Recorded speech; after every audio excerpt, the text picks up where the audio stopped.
Welcome back guys. In this video I'm going to give you my 5 top tips for shooting solo B-roll with your phone. So tip number 1, you want to lock in that focus and exposure. I'm using my phone, this is the iPhone 14 Pro Max, and the way I do that on this phone is in the native camera app, I just tap on the screen like that to set the focus, and then if I tap and hold, I can lock the exposure in. And then we can even slide up and down the screen like this to change the exposure. Okay, tip number 2, we're going to use the grids to compose our shot. So to turn on grids on your phone, we just go into settings, tap camera, and then turn the grids on.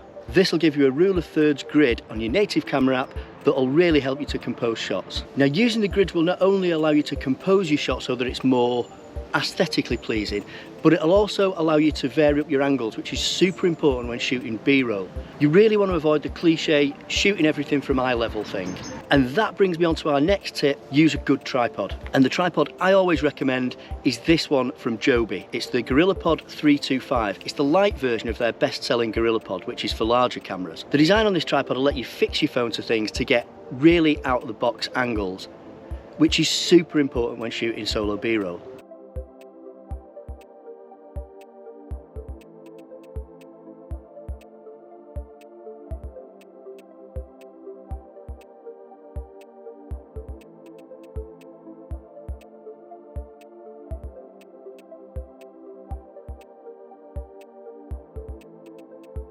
So you'll notice some of that B-roll was in slow motion, and that brings us on to our next tip: experiment with frame rates when shooting solo B-roll. Shoot some of your B-roll at a higher frame rate, and then you can slow it down in post for some really nice smooth slow motion.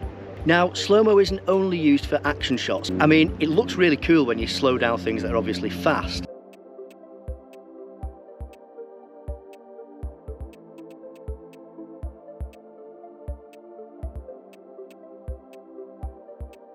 But using slow-mo in solo B-roll can also add something else to your footage. A really good thing to try in solo B-roll is half speed. So set your frame rate to about twice the frame rate that you're working on your timeline. So for example, if you're working on a 24 or 25 frames a second timeline, you can use the native camera app to shoot in 60 frames a second. Then when you slow it down, it gives the footage a kind of ethereal, dreamlike quality. It's not quite slow motion, but it's obviously not at normal speed. And you can use this to make your solo B-roll look really distinctive.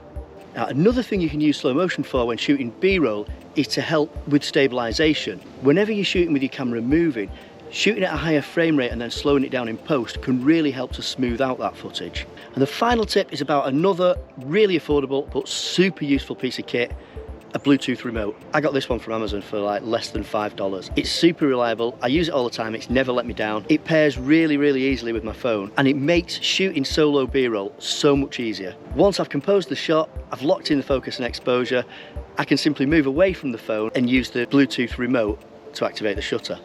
So if you found this video useful, give it a like, and don't forget to subscribe to the channel so you don't miss any of our future videos. And if you're interested in checking out any of the gear in this video for yourself, I've got links in the descriptions where you can pick it up.